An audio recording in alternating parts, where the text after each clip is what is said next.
for content lang ito ha. Walang masamang balakin to. Basta ito kukunan lang natin. Ito, jackhammer na. Tingnan nyo. Jackhammer lang siya.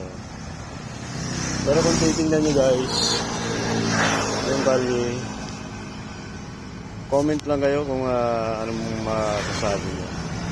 Kung tama ba na sirain natin. Siguro ko kasi luma na yata yung simento kaya giniba na. Ayan.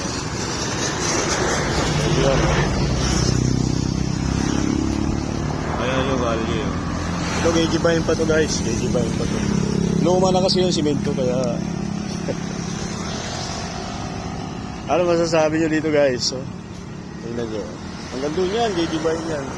Ayan na nga giniba na yung bandarol. Diba?